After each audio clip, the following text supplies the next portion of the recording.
The Cold Hard Truth now has your Premier access with Premier Panton. Hello everyone, this is Wayne Panton. Come and join me on Cayman Mar Road's Premier Access every other Wednesday at 7 p.m. for a frank and open Q&A session. I'm here to answer your questions about the issues that concern you the most. Tune in to YouTube and Facebook Live on Wednesday. We will see you there. Full transparency, answering your questions, down to earth, accountable, and accessible to who matters. You. Don't miss Premier Access on The Cold Hard Truth, spilling the tea like no one else.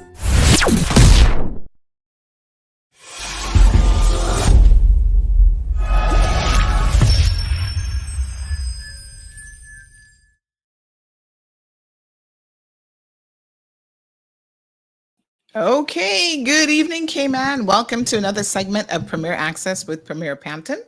We are just waiting on him to log on so that we can get all of your questions asked and answered. So if you have a question for the Premier, this is your opportunity to let him know what's on your mind. So it is Premier Access every other Wednesday, folks, live now, and we are ready to go. So we'll just give him a couple minutes to get logged on, and then we're going to do it. Telephone number to call into the program, 936-2626. Remember, we are live on both Bobo as well as our social media channels, so you can listen at your leisure. So good to see you guys this evening.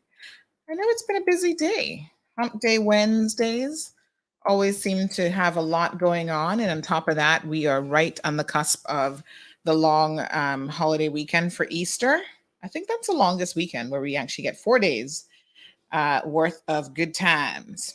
So make sure that you guys have a safe Easter. We're going to have some Easter information for you over the next couple days. Government officials are already releasing some details in terms of safety and, just taking care of the environment and making sure that you guys can enjoy yourselves, but at the same time have a safe and fun Easter weekend. So lots of camping undoubtedly will be going on. I've seen some people already out preparing their sites and reserving their sites and preparing the sites for for the camping weekend. So, Caymanians love to do a lot of cooking for Easter. So at the camping sites, we expect to see lots of good local food being prepped and prepared. So good evening to one and good evening to all. Looks like it's a pretty quiet night this evening. I guess everybody's out there trying to secure their campsites.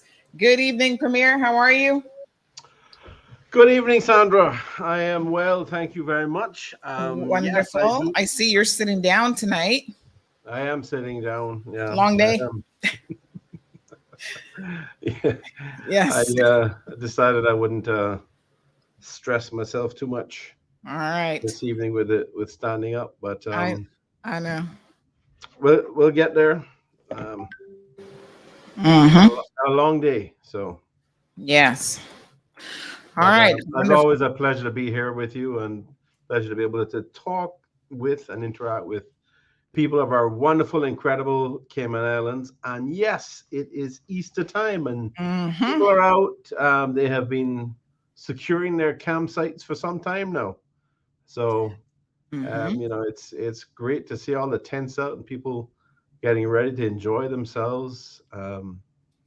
They're gonna be out there having a great time, and hopefully the weather and the rain holds up, and I think the weather is going to be nice for the weekend. So that's a double blessing whenever you have a beautiful Easter, nice calm Easter weekend.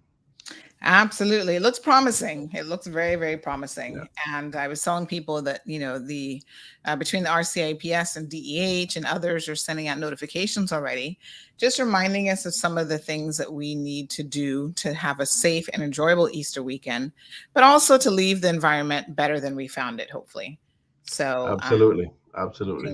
Looking forward to people being compliant with that. All right, so let's jump in. Where are we going to deep dive with you this evening? Well, let's start out. I think the biggest news really, since the last time we saw you, was the fact that on Monday, an announcement came out of your office that you had to, I guess, sanction would be the right word, one of your ministers. I'm sure that was not an easy decision for you, but let us have your thoughts on what happened and obviously where you're at with this. Well, yes, I mean, I don't want to belabor it. I think the press release that I put out was pretty clear in articulating exactly why the action was taken. I, I would prefer not to be in a position of having to take that sort of action, Hmm. but the country has looked to us, and we've made promises. That we would act in a particular way, we would hold ourselves accountable, and we would reflect a standard of behavior that I think, whether you're a parliament, or whether you're a member of parliament, or whether you are a minister, a member of government, you should be reflecting. Hmm. And these are roles that you have to take very seriously. There's a certain level of dignity to the office.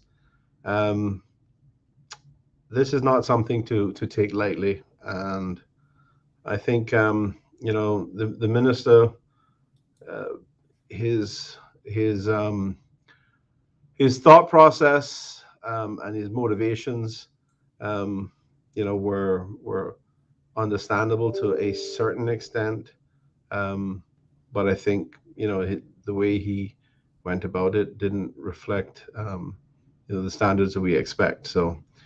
Hmm. So the action was taken, and I think it sends a very strong message to, the people of the country. It sends a strong message to anyone else, um, who may be subject to the code of conduct, whether it's Parliament, which we hope to get in place at some point, fairly shortly, Hmm. or the ministerial code of conduct. This has to be taken seriously, and people would be held accountable if they stray, inadvertently or otherwise. Hmm. Yes, it is what it is. Speaking of accountability, Bruce has a question. Good evening, Ms. Beulah and others who are watching. So Bruce is asking, how is the Premier going to address issues of poor leadership and management across multiple government entities? There is no point advocating for political change if our politicians are unable to implement meaningful and required change. Now, this kind of ties in a bit with, because I think we need to be very, very clear what you guys are able to do when it comes to the civil service, because this ties directly in with the concept of any sort of political interference with the civil servants. So I don't know Correct. exactly what Bruce expects you to do to address poor leadership and management across multiple departments, but what can you do is the real question. Well, I mean, we have to think in terms of the civil service, as one entity, and then you have the wider public service, Hmm. which could include, the statutory authorities, and any government companies. Now, the one government company which is obvious is Cayman Airways, um, but I guess you could include the National Housing Development Trust, in that as well.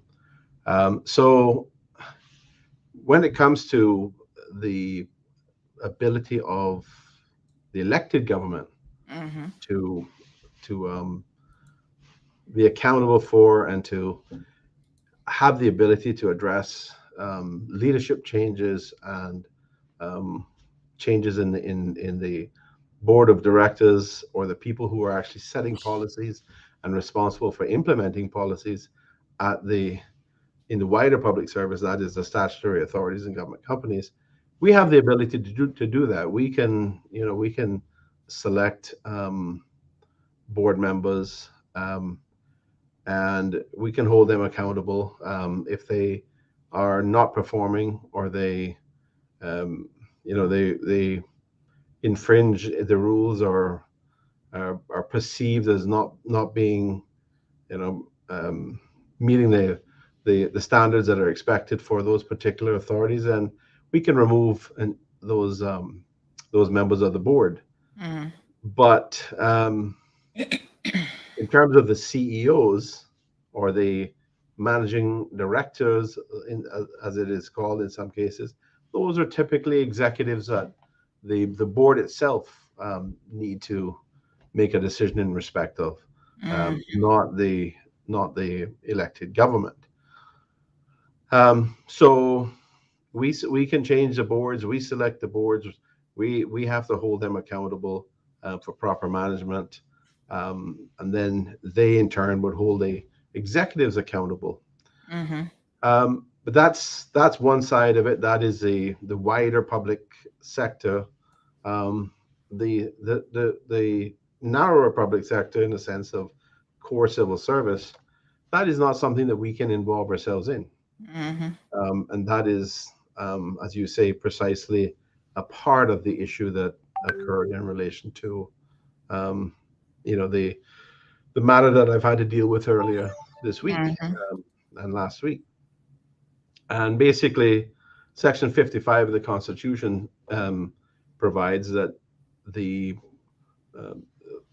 hiring, the termination, the promotion of civil servants, that is entirely within the remit of the deputy governor. Well, the governor primarily, who then substantially delegates that to the deputy governor, and it is not at all within the remit of the elected government to deal with. The only thing that the elected government role the elected government plays in that is voting the budget to pay their salaries effectively. But once the money is there, and that post is filled, it is not within our remit at all to be involved in that. And there's a very good reason for that, and that's been in place for a very long time. It is the system of government we have, and it works, provided you stick with the rules and you don't transgress. Right. We've had other examples in other overseas territories, for example, where there's a lot of nepotism. And I'm not talking about today. I'm talking about historically, and perhaps there are examples for Cayman historically as well. It's too easy for in small jurisdictions for people to have connections, to have family members that they might want to put into these positions. So that's why we don't have the right to do that at all. We don't have the right to be involved. There's a clear hiring process, and they're seeking to get people that reflect the necessary degree of skill. There's a clear job description. They hire them, they fire them. We don't get involved with that at all. So, to Bruce's point, we can hold. Obviously, if we observe any issues, our route to addressing them is to take it through the deputy governor or the governor himself. On the civil service side, on the broader public sector side, in terms of statutory authorities and government companies, we can request updates from the board and address any issues through the board. Cabinet has the ability to issue general, in most cases, and Cabinet has the ability to issue general sort of broad policy directives to the boards, but Cabinet obviously doesn't have the ability to make specific decisions unless the law which created the statutory authority specifically empowers them to do so. In most cases, it doesn't. In some very limited circumstances, I think perhaps it does.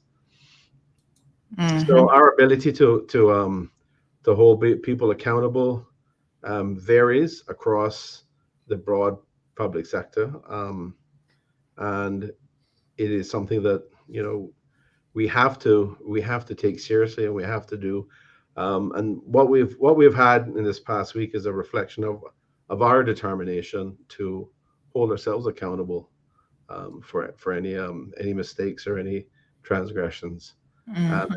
I think that sends a very clear signal, as I said, across. It sends a signal to the public, and it sends a very clear signal to the civil service, and obviously to those people who are subjected to, um, or subject to, I should say, the code of conduct and the constitutional limitations. Mhm. Mm. Let's talk about board accountability a little bit because I can't recall ever hearing of a board being held accountable for any of their actions. And I mean, certainly you were in the trenches, so if your memory is different than mine, you can certainly correct me. But are you? Can you think of an instance where a board has ever been held accountable for failures? Because clearly we've had some failures, that is, in statutory organizations. Some people right now are saying the port has been failing for many, many years. I've got letters dating back to, oh gosh, I think the correspondence with lawyers and issues concerning pay, which the previous boards would have been aware of, have long existed. I'd have to pull that file. But my question is, firstly, have you ever heard of a board being held accountable? And what does that look like? I mean, I can't, like I said, in my memory, it's never happened. But how do you hold a board accountable for action or lack Um, of action? I think in general, yes, I have seen examples of boards being held accountable, um, in the sense that it is normally done.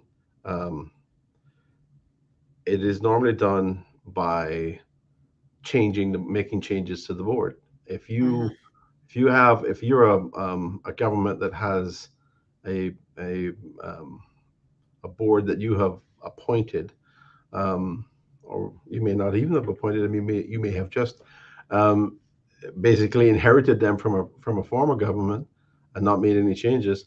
But if that is a situation, and you find that there is, um, a lack of fulfillment of the constitutional remit, um, they're ignoring their duties as their fiduciary duties and other duties as a board.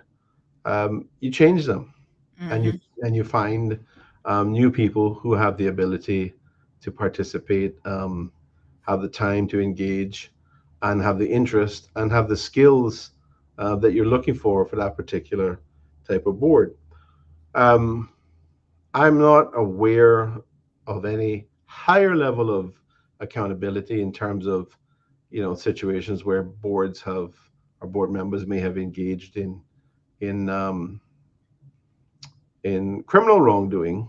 mhm. Um, I think other than, an example some time ago of I think it was a not one of the statutory authorities, but one of the other boards. Um, there was an issue there. But by and large, that is not the way you hold boards accountable.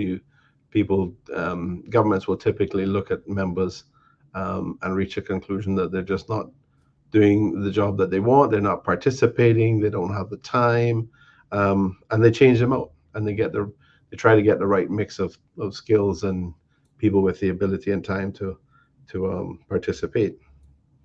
So I think that's broadly the kind of accountability that you would have seen historically in Cayman, Hmm. All right. unless you can think of something else. Yeah, no, I can't. I mean, I think there was one instance with the I can't remember what board, but there was something with the peanut gas station. I think after that, there's some report that came out in relation to that. I think there were some board resignations or something, but I don't know if Yeah, that and that was. and that was I that can't quite particular one remember. was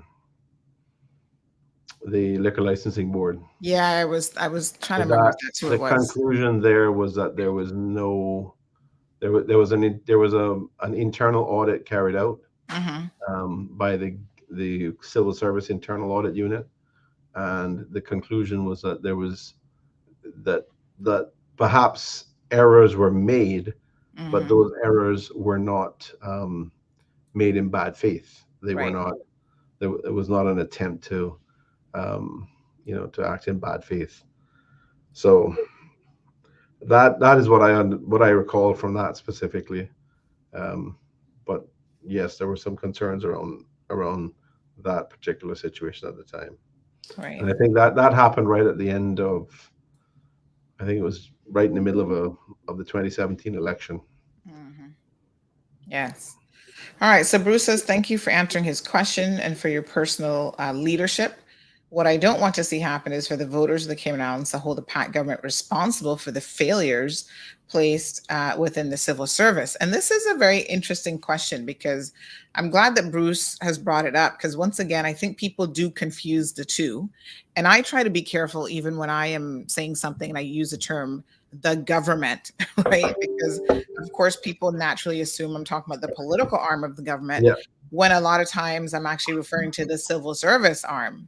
right. And, thank you, Bruce, for clarifying that point, because I think people need to understand the buck doesn't stop with the elected officials when it comes to civil servants. That stops with the deputy governor. And that's why I was so pleased that he came on the program our first day on Bobo 89.1 FM, and he has committed to being a regular guest on the program so that you, the people, the listeners, can have direct contact with him because he, Right. by extension and constitutionally, through the governor, has direct responsibility for the civil service. And I can tell you that my personal experience with France over many, many years has always been that he is very, very proactive. If I send him a complaint, people have complaints about, higher ups and chief officers not having to, what they say is adhere to the law. But if they're exonerated by investigations and so on, then, that's Yeah. just pure Yeah. fodder, really. Well, I mean, I can tell you that I have complete confidence in the deputy governor. I mean, he's somebody that I have known from the time we were very young boys in primary school, and he has never he has been a gentleman.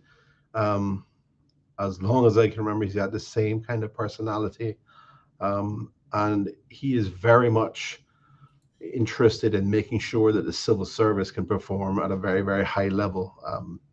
And he has the mantra of seeking to have the civil service at a world class level. And I think if you put that in place, and this is one of the things I certainly admire with him, is he's put that in place and he is constantly pushed to achieve that. Um, is it achieved at all times and on in all occasions? No, probably not. But as a as a goal, as an objective, it's a very laudable one, and I think by and large the civil service does a very good job. Now we we're all in, and my attitude is we're all on one team. Hmm. If the elected government has to work with the civil service. Hmm. Um, the civil service are that's the body that through which our policy, the policy that is established by the cabinet, by the elected government, um, becomes actualized. They have to operationalize it. They have to tell us. So we tell them this is what we want. They tell us how it can be achieved. We tell Hmm. them when we want it achieved by, and they tell us, yes, we can. This is how we can achieve it by this time, or they may tell us we don't think that it's possible to achieve it within this period of time. But they have to go out there and get it done. And without the two teams working together very efficiently, very effectively, um, you're not going to achieve much. Hmm. So there has to be mutual respect. There has to be a view that we hold each other to the same kind of standards, and we have to work together effectively in order to deliver for the people of our country. Hmm. And yes, we are the elected government of the day, and they are the civil servants who possibly have a longer timeline, but one thing has always been clear, and I think, human nature is what it is, so it isn't going to be perfect. But I can tell you one thing that has always been clear from this deputy governor, and it's very consistent coming from the governor's office as well, is that they serve the government of the day, and they do not play favorites. They do not take sides. They are neutral, and they serve the government of the day. And their role is to try to make the government of the day um, as be as good as possible and achieve as much as possible. And if we work together in that way, we can succeed. And if, Mhm. if if the government succeeds, then clearly the country succeeds, and the people succeed, because their lives are improved. And So that's a ideal situation. I mean, there are obviously yes, people who yes. have concerns that the civil service isn't always doing their part. And sometimes, I mean, maybe it's just people being cynical, but sometimes people do say, was that just another screw up or mistake? Or is the civil Mhm. service purposely trying to make a particular government, not necessarily your government, but a particular government of the day look bad? Yeah, And, the people's minds will wonder yeah. when they No, no, see the that's mistakes absolutely and the right. things And being as I made. said, I preface what I said by, human nature being what it is. You cannot, nobody's ever going to be perfect on either side. And Mhm. there are times when the civil service, or members of the civil service, don't meet the particular standard. But it is not our role, it is not our job as the elected government to hold them accountable. It is the governor and deputy governor's job to do that. We can be a part of it in terms of explaining, what our issues are, what our experiences are. Um, but we're basically no more than giving evidence as to what happened, in terms of the interaction. But it is up to the government. It is up to the governor and the deputy governor to ascertain exactly, what happened in terms of the performance of the civil servant, and take action on that basis. Take appropriate action, whether that is, termination, whether that is some other type of discipline. That's not for the elected government to be concerned with. That is for the head of the civil service to be concerned with. All right, we did have a caller, but I just want to remind callers that if they call into the program and our guests are still speaking, we just mute you until they have completed their thoughts. So, caller, do feel free to call back if your intent was to come on the program. We've got Bruce with another question. He says, can you speak about the recent announcement about the expansion of insurance coverage by Cineco? So, this just dropped today. And it looks like Cineco is going to be expanding what they do in terms of healthcare, but also perhaps getting into property and vehicular insurance as well. Right. So, that is a longer term project. Mhm. We At the moment, Cineco is exploring the potential to um, to find policies, and design policies that are, able to provide, better coverage at reasonable costs, so that people have an option. The We also are looking at the possibility of expanding the types of products that Cineco, currently is involved with, and expanding that into, casualty and property markets. So these are things that, they they require, a clear process. Um, Seneco is a licensee and is supervised by by SEMA, the Cayman Islands Monetary Authority.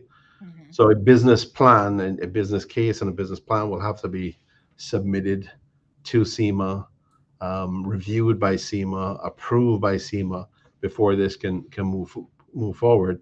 But the general objective is to try to find ways to have Cineco, the Cayman Islands, National Insurance Company, um, be able to provide, more better policies that are more reasonable, and less expensive, to the people who need them. Mm-hmm. There are always complaints about the level of coverage in terms of health insurance, and health insurance is a challenge that exists all over the world. Um, every country that you look at, there's always a lot of discussions about health insurance and how to make it better, how to make it work. At the end of the day, it's about having a broad enough base that the people who are healthy and strong are paying in premiums, who are helping to support the outgoings in relation to those who um, are perhaps older or and sick from time to time.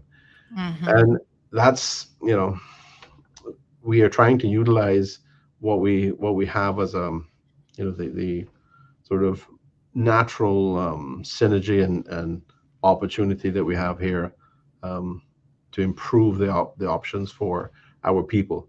At the end of the day, we are hoping it is successful, but the outcome can't be guaranteed at this point. But that is certainly something that we're trying to achieve, and this I think reflects the position that we've taken as a government. It reflects our strategic policy statement. It reflects our the approach in our budget, where we have said we are going to carry out these exercises and explore this potential, to try to make better options available to the people of the country.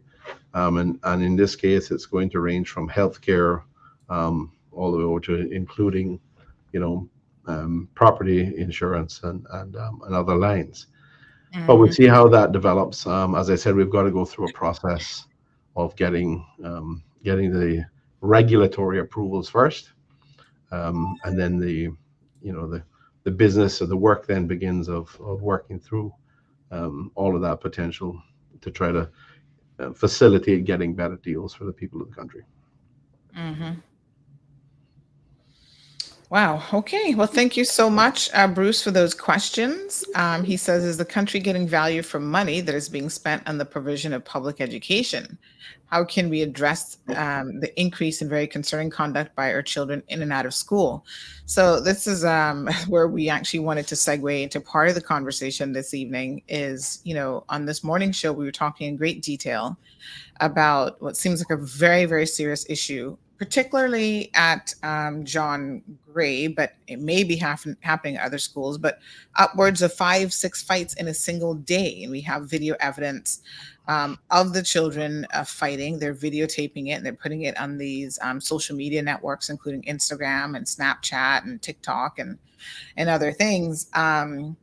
We've been talking about this for a couple of years now. I actually went back into my archives, and in November of 2020, we had a flare up of fights, some 20 to 30 in a week at that particular time. And I, just put out some examples of things that the government of the day then, and certainly the education ministry could consider in terms of curtailing this. And Mhm. to the best of my knowledge, the minister made a statement that she's going to pray for our young children. Can we get something done more than just prayer? I mean, we all believe in the power of prayer, but I think we need some immediate, bans on cell phones. We need Yeah. some serious, repercussions when our children are sending messages to other children about cutting their throats and they're going to come after them. And I mean, it's so out of control, Premier Panton, that I don't think the ministry's response or the department's response or even the school's response, reflects what's actually happening in the schools. Mhm. Yeah, I'll be honest and tell you that I am not completely up to date on, the content of your show this morning. Um, I am aware from time to time that there are issues like this that arise, and unfortunately, with social media, um, you see a lot more of this type of thing happening, and or you become more aware of it. In the past, it may have happened, but perhaps it was less visible and certainly less visceral in terms of there's nothing like actually seeing something like this happen with punches Mhm. being thrown and kids being injured on video. Mhm. And it's very, very unfortunate. And I think sometimes it actually tends to encourage that sort of approach because you end up with sort of copycat situations where some kids tend to think that that is a cool thing to be doing. It's very unfortunate, Well, and I think that's why sorry to cut you, Premier Panton, but yeah, that's why the first thing I said in terms of addressing this is you have to have a very strict no phone policy because yeah, they are creating what's called like fight clubs in schools, and the whole purpose of it is to gain clout on social yeah, media and elsewhere, and video recording it and being able to share that on all of these social networks is part of the end game. So if yeah. you take that away, that certainly discourages a lot of the behavior. But that's just one thing that needs to be done. But I'm really The hoping that problem this is, government will look yeah, more I closely mean, at it's not just something that is limited to Cayman. Unfortunately, it. Hmm. these types of behaviors basically can go around the world in seconds nowadays. Yes, The encouragement of it, unfortunately, can spread like wildfire. I mean, if absolutely. you think about these scenarios, right? Um, you remember the let's take something far more docile, like these planking things where people would pose in different and do these planking moves in different ways at different locations, and people are all over the world doing this, and it's just spread around by social media. There was Mm, another one where they were dumping buckets of ice cold water at people and these types of things. This is the kind of behavior that gets transmitted around, and mhm, um, it's it's crazy, but it seems like it's something that it's adopted like by it's almost like a lemming effect. People mhm. just copycat and do it, and I Yeah. think I think we have a lot of that happening with our young people in school, and it's not viewed as a serious issue. I think the schools do view it. The schools themselves and the administration view it as a serious issue. Mhm. And I know that they attempt to control phones in schools, but it is very difficult at times. And I know that the Department of Education and the minister takes it all very seriously. Yes, she does express, um, uh, you know, prayer in various scenarios for various people, and as Mhm. you say, that can be very powerful and very convincing as well. But she certainly does more than that. Mm, They do engage, um, and they have clear policies, very strong policies in place. There's a very strong chief officer for the Ministry of Education, so they have very strong policies in place, um, but it's sometimes this thing just continues to build, and kids are very, very good at finding ways to get engaged with something that perhaps they shouldn't be. One of the things that I did recently, which was extremely heartwarming for me, was I attended a dinner for the Boys to Men program, which mhm, we were at.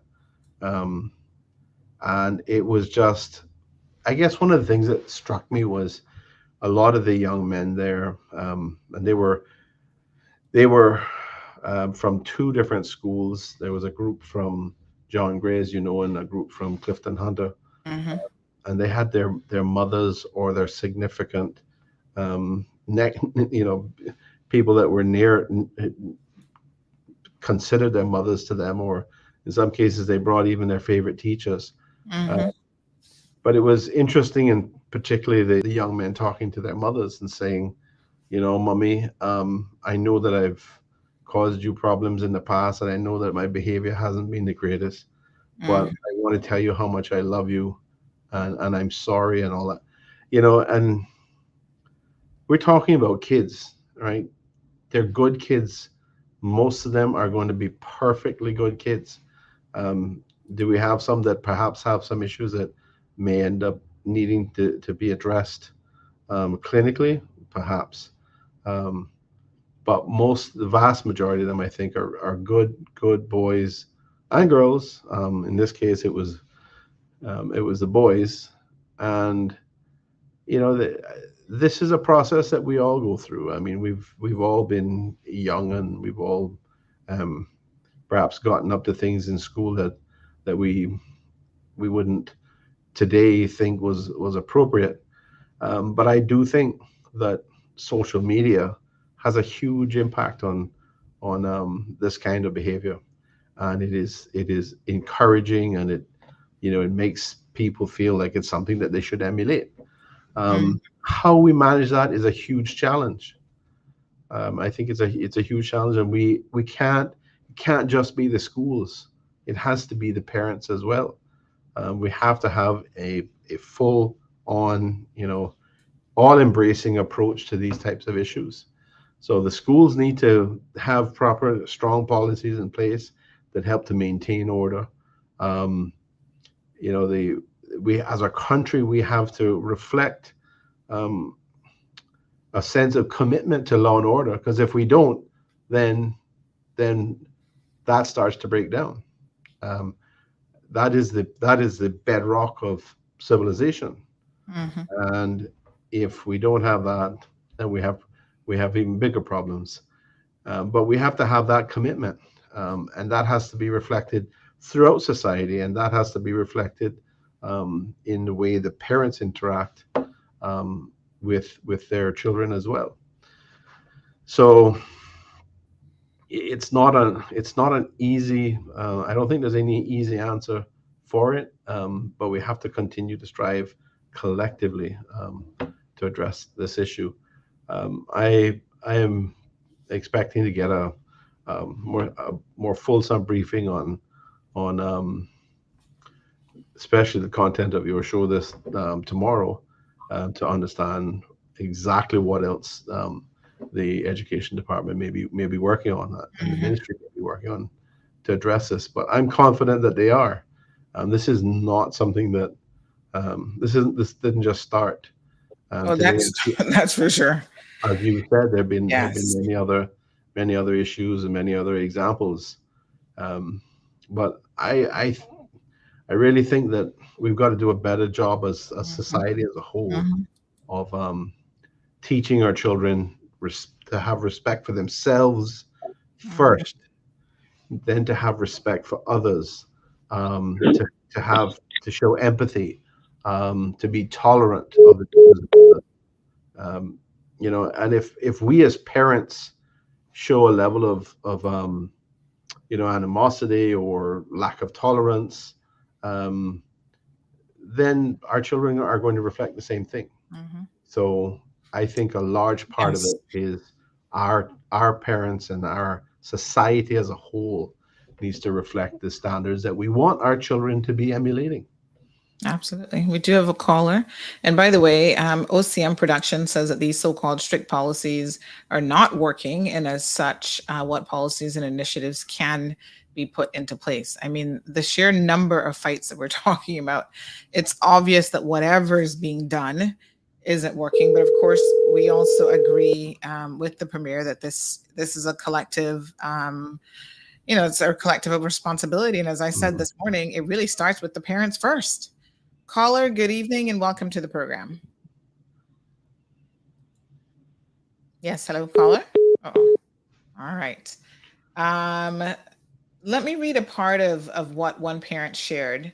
It was quite lengthy, so I won't go into too much detail, but she has shared, I'm really appalled by the way that the school has responded to the WhatsApp messages, calls, and emails that I've sent before and after the incident at school had happened. So this was again her child involved in an altercation at school, and she's tried to intervene.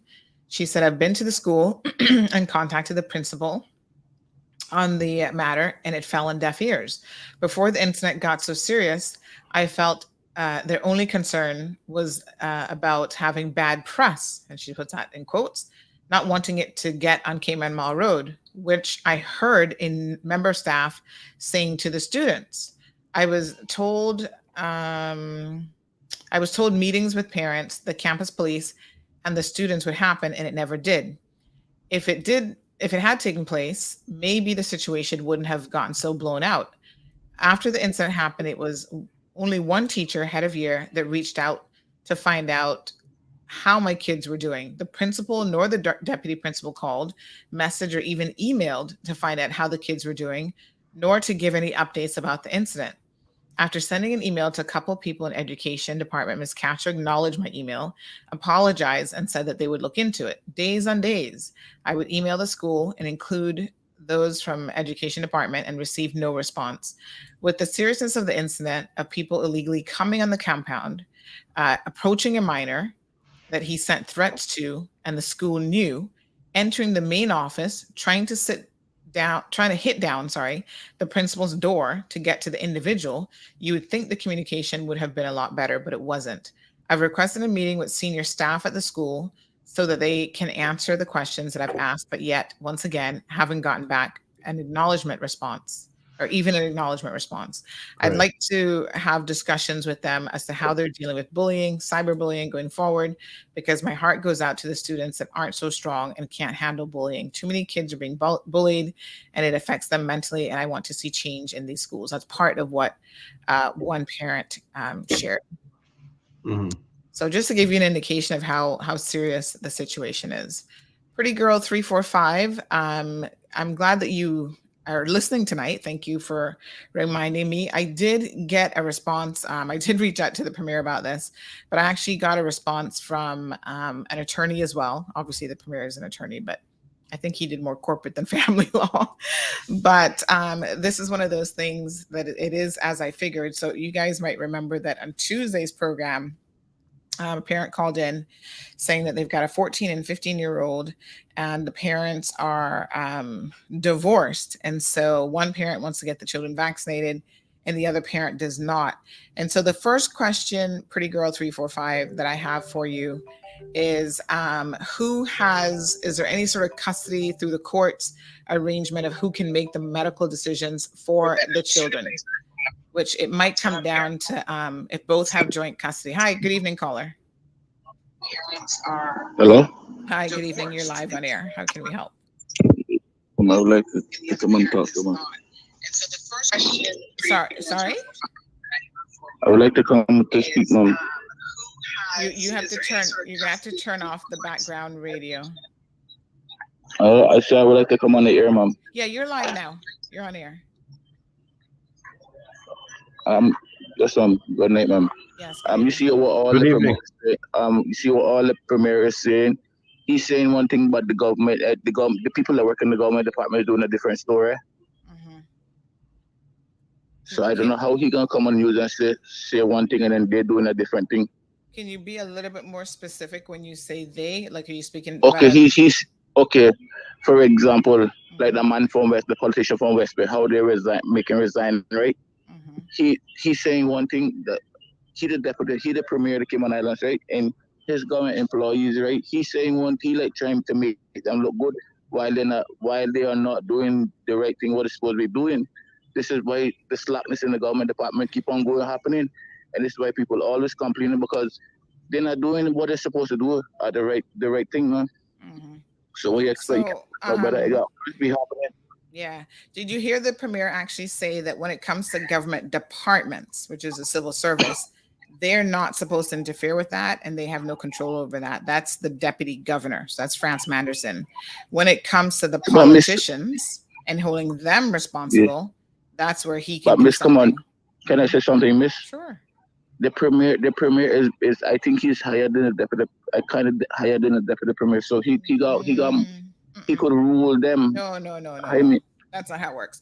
So let me. Well, I think he's talking about the deputy premier versus the premier. deputy governor. I think I think he might be confusing the terms, but constitutionally, and this is part of the problem now. Constitutionally, politicians are not supposed to. That's what Section 55 of the Constitution is all about.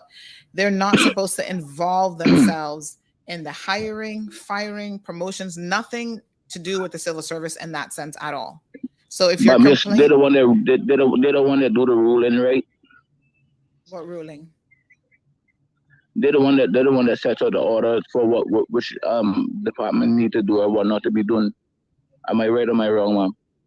Well, I think the premier just explained it at a policy level. They say, well, this is what we want to accomplish. And then the civil service is supposed to assist them on how to get it done. But they can't control the civil service. That's Francis Anderson. I mean, if anybody, and the governor by extension.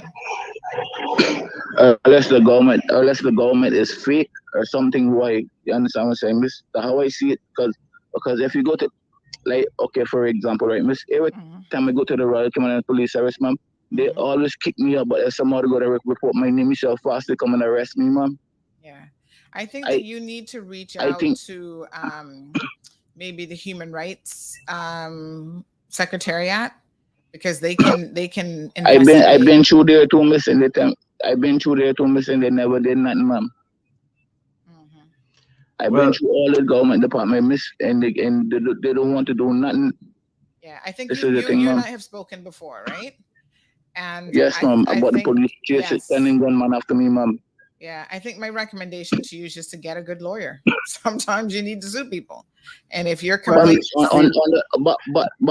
the police law, I don't see that it says that the police officers supposed to be sending gunman after people, ma'am. I don't see it under the Constitution, ma'am. Right. So can I just add, Sandra? I'm not really clear in exactly what the caller is referring to in sort of in a broad sense, but he's drifted into an area where he's talking about interactions with the Royal Cameron Police. If he has any complaints in relation to activities or actions of the Royal Cameron Police, and in particular the way they have interacted with him, if he feels he has been wrong, then there is a process that he can go through. There is a complaint process. Well, sir, I went to the police complaint commissioner too, and they kicked me outside too, sir. So I don't know how you can explain that. I've been through. Well, I don't know. I mean, you're saying they kicked you out. It's not my experience that anybody's going to kick anybody out. Unless that's why I want to find out who the owner. Sir, listen to me. I know if I behave in misconduct, I know they have all rights to arrest me, but I don't behave in misconduct. Right. I'm a law-abiding citizen, sir. And if you feel that their interaction with you is improper, then you can go and file a complaint. If you are not getting any result from that, then I would suggest you contact the commissioner directly, or if you want to. Well, ultimately the governor is responsible for the secretary wants me to speak to the commissioner of police, Miss, sir. I've been up there to make a complaint to the commissioner of police, but the secretary refused to make me speak to the commissioner, Miss, sir. Well, I mean, if I would say you don't need to go and speak to him. You can put it in writing. If you set it out in writing, copy it to the governor. There's no way it can be ignored. So one more question too, sir. The governor is ultimately constitutionally responsible for security. So I'm sure that the governor would try to ensure that there is a proper response to you. Okay, Mr. Panton, you see, sir, your police officers, they're allowed to arrest, but they're not allowed to investigate. And I know for sure you hear on the news enough time when the case go to court, they get dismissed because lack of evidence. That's because your police officers are not hiring people that do not even know how to investigate. Your job, I could investigate. If they want to investigate, I couldn't investigate it for them, sir. Because all they're doing is hiring people. All it does is just arrest, but no investigation. That is a problem there with your police officers, sir. I'm sorry to say it that way, sir. Well, I mean, the police officers do at times. Well, and let me say, they're our police officers, as in the country's police service. The elected government doesn't hire them. Again, that is ultimately the constitutional responsibility of the governor. But I am confident that there is a process through which they may arrest people if they feel they have sufficient evidence or sufficient cause. But ultimately, whether they but get sir, charged sir, is a pardon, question. sir, Let me pardon, finish. sir. It ultimately it's Yeah. a question for the Department of Public Prosecutions as to whether or not they feel there's sufficient evidence to pursue the matter. So it is a two different bodies that are making a decision about whether someone will actually face a charge in court, and then they obviously have to produce evidence, and they have to achieve a standard of proof which is beyond reasonable doubt in order to be able to convict you. And there are times there are multiple reasons at times why cases are withdrawn or no evidence is offered. It doesn't No, because necessarily mean that they don't have some the evidence. police officers are not doing proper investigation. This is what I'm trying to explain to you, sir. Yeah. They don't invest. They don't know what investigation mean. They always say it, but they don't know the meaning of it. Yeah. You Well, understand what what I'm saying, I sir? They think, don't.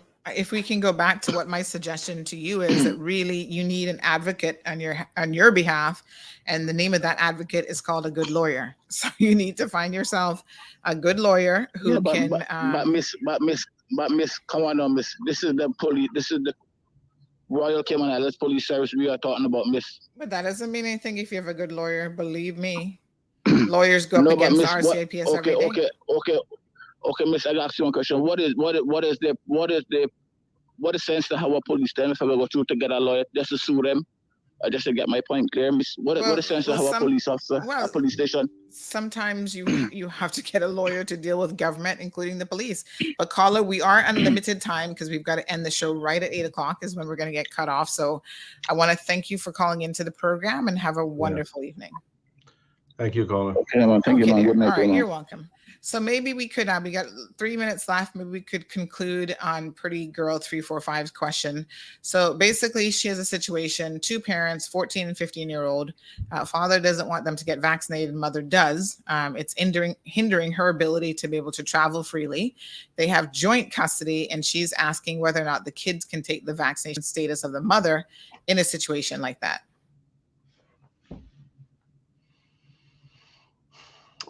So, and you're asking me to answer that question? I mean, I think the short answer is no, but because the vaccination status was for younger children. Yeah. I mean, that is, I think what she means is, can the mother get the child vaccinated?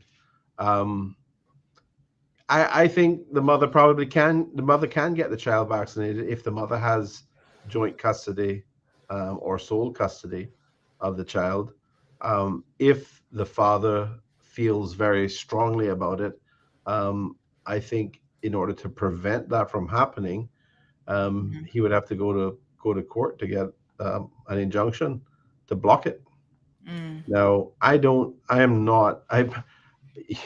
you mentioned earlier that I haven't been a family lawyer.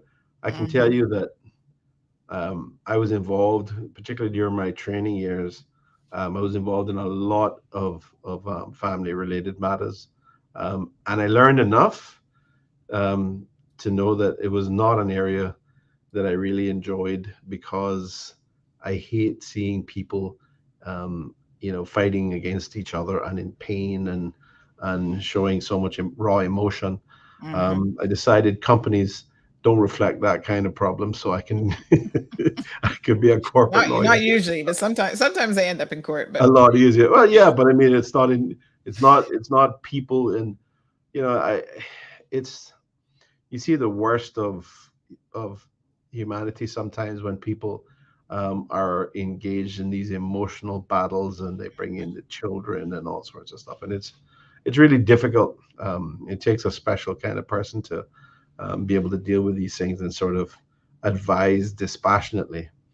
Let me just pause. That's what I said earlier. Is I think what I think the position is, but I'm not 100% sure.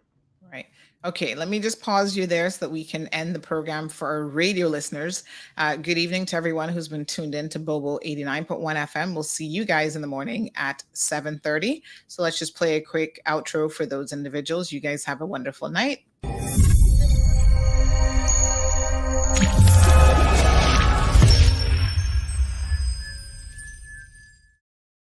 The Cold Hard Truth now has your Premier access with Premier Panton. Hello everyone, this is Wayne Panton. Come and join me on Cayman Mar Road's Premier Access every other Wednesday at 7 p.m.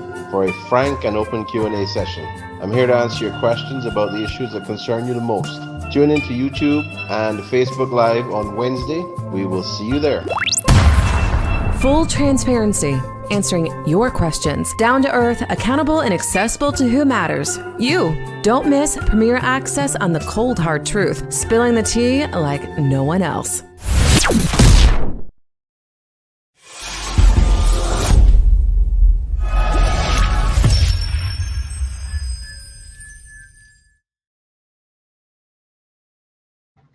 All right, folks, we've got to be very precise with the radio, cutting that off on time. So it's 8 o'clock.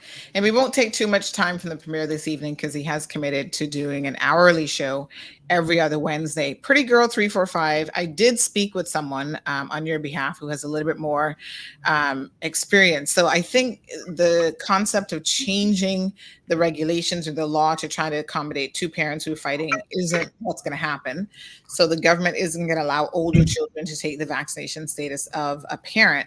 But what I was told that you can do in a situation like this, if you have like joint custody split down the middle where one parent doesn't actually have, because sometimes you can get custody where one parent has still been given the authorization to make medical decisions and so on behalf of the children. It doesn't sound like that's the situation here.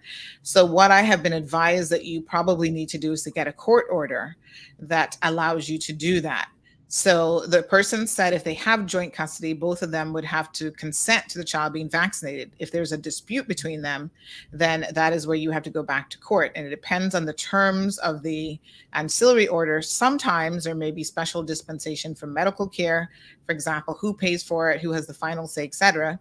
And the same principle applies to educational decisions. But in lieu of that, if it does not exist, then you'll have to go to court and have a judge decide on it. Now, I must tell you as an aside, and I'm not necessarily recommending this, but there have been people, adults, who are in relationships where, you know, they're with a husband or a partner who does not want them to get vaccinated, and they have had to make the decision to get vaccinated on the down low. I mean, they've had to make the decision to go and do it in order for their own safety. And instances that I know about, children were involved in terms of the mother was trying to protect her children, you know, by her being vaccinated. And so fathers didn't approve of it. In one case, the mother was fearful of her own physical well-being from this particular boyfriend. And she still went ahead and did it on the down low and just didn't tell him. And I thought, it's so sad when you have to be in a relationship like that. And I certainly hope that a situation like this would make us all pause and think about, you know, our partners and our family members who they might have their own opinion and be making their own decisions, but they shouldn't be imposing that on you. And I think it goes in both directions for sure. But, you know, you're in a tricky situation there with a divorce and with children being involved.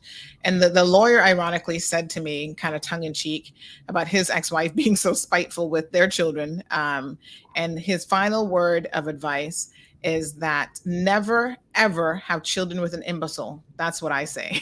So I laughed at that comment because I said to him, of course, none of us think when you're getting married that, oh, yes, or you're going to have a child with somebody that, oh, yes, I'm about to have a child with an imbecile. They look perfectly fine in the beginning, but hey. All right, folks. On that note, thank you guys so much for tuning into the program. Sharon, again, says the children are to blame. The parents are to blame for allowing their kids to bring phones to school.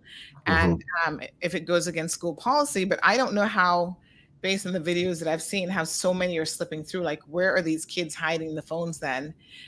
If it's not allowed. So one viewer says, I think the point to stress is that the government is made up of two groups, the political group and the civil service. They work side by side, and they are separate. Yes. That's correct. That's pretty clear. That is correct. And the two can't sort of, you know, accept that a higher level, like, you know, criminal charges or something. The two don't enforce behavior of the other. Yeah. You know, there are mechanisms within each group to do so. And Mhm. in fact, I mean, you will know the press release referred to the code of conduct being adopted in July of last year. Mhm. Um, that was the first time any government in Cayman, um, as far as I'm aware, certainly in terms of cabinet, has ever adopted a code of conduct. Yeah. We are now in the process of adopting a cabinet manual, which sets out um, a lot of information in relation to the way cabinet is conducted. The Constitution provides that cabinet sets out the rules by which it will operate, Mhm. and we are in the process of adopting a cabinet manual within which you will have the code of conduct included. So that is again something that is new, that that we are doing from the to improve our process, to improve our ability to hold people accountable, to improve our level of transparency to the people of the country. Um, we are doing a lot. This PAC government is doing a lot to improve the life of people, the health of people, and as we talked about earlier, one of the initiatives with Synico is to try to improve the availability and affordability of insurance, Mhm. appropriate insurance coverage. So these are things that we are pushing to try to do a lot to and working really hard to try to benefit the lives of the people of this country. Um, and I want to say that Easter time is obviously a very special time. Whether for those who are are churchgoers and are involved a lot in their have a significant religious life, it's obviously a very, very important time.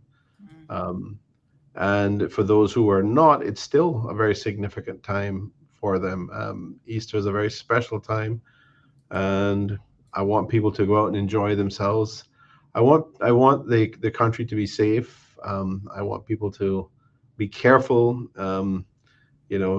In their daily activities over this long weekend, and we certainly don't want to have any issues. We had a recent situation with some younger men who um, were adrift with a bad motor. Mhm. Thankfully, that all ended very well, and the community as well as the Cayman Islands Coast Guard worked together to try to bring that to a healthy and safe conclusion.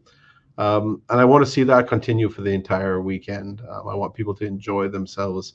As I said, it's a special time, whether you were going to church or whether you were out camping and then enjoying yourself with your families. And this is a great time of the year, like Christmas, but it has a different feel, Mhm. where people get to spend quality time with their kids and their friends. And this is really important. That we're able to do that safely and come through it and have a look back and have some wonderful memories. So I'm wishing everybody in Cayman a wonderful, happy, and safe Easter. And we look forward to the opportunity to see people, to interact. And I Mhm. know there's another thing that people love to do at Easter time is to do a lot of cooking, and they get out Mhm. and Bun and cheese. they got the cabooses going, and they're cooking on the old fashioned ways. And Mhm. then there's the bun and cheese, and I don't know what it is, but it ain't good for you. We know that, but it's just something really special about a slice of Easter bun and a piece of pan cheese. I mean, Mhm. not good for the diet, but it's an amazing a part of our whole Easter experience. So, Yeah. Sandra, thank you Thank you so much. as always. Thank you for the opportunity to be here. And I look forward to the next occasion in 2 weeks' time. And uh, Wonderful. And we're going to talk about, we're working a little report card for the government, because the 21st is the anniversary of this particular government swearing in. So we look forward to, on the 27th, perhaps talk about some of your successes and things that you're still working on. Loretta is asking a question, and by extension, we want to extend an invite to the Minister of Education, but this question goes back to her and your government. Loretta says, good night, Mr. Panton and Sandy. Will the Ministry of Education be thinking about implementing a middle school? So is there any possibility, because one of the issues that's very, very clear, I think, to most people looking at the situation in school is mixing 10-year-olds with 15 and 16-year-olds just doesn't work. Is there any possibility that the government will re-separate the middle and high schools again? I can't tell you that I am aware of a policy proposal which reflects that, but I will get a briefing on it, and I'll get better clarity, so I'll ask the minister to provide some information around that, and we can supply that to you, Sandra, directly, so that you can inform people. I would hate to have them wait 2 weeks for me to come back on to yes, to have and tell the minister we'd love to have her in the program. Yes, indeed. She's someone that doesn't necessarily like to be in the limelight, so to speak. But as you know very well, she has no problem articulating perspectives and positions. So I'll get the necessary clarity on that and pass that on to you. Wonderful. Thank you so much, Premier, and happy Easter when it comes. Miss Sanya is also sending her Easter greetings to you and everybody else. She says happy Easter to you and Miss Jean, also to you, Sandy, Gigi, and Hubby. Thank you guys so much. Have a wonderful Easter. We'll talk about some more tomorrow about Easter. All the best, everyone. Yeah. Take care. Happy Easter. Happy Easter, Premier. And I'll definitely be going out to some of the campsites and stuff as well. At least on Friday, possibly Saturday.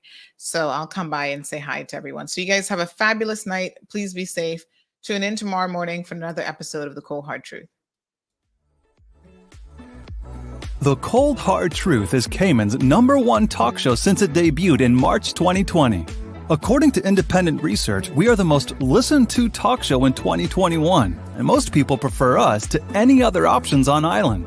We tackle tough issues some days, and other times have fun and lighthearted discussions. But most importantly, the Cold Hard Truth is here for you. Thank you for your support as we continue to be the voice of the people in 2022 and beyond.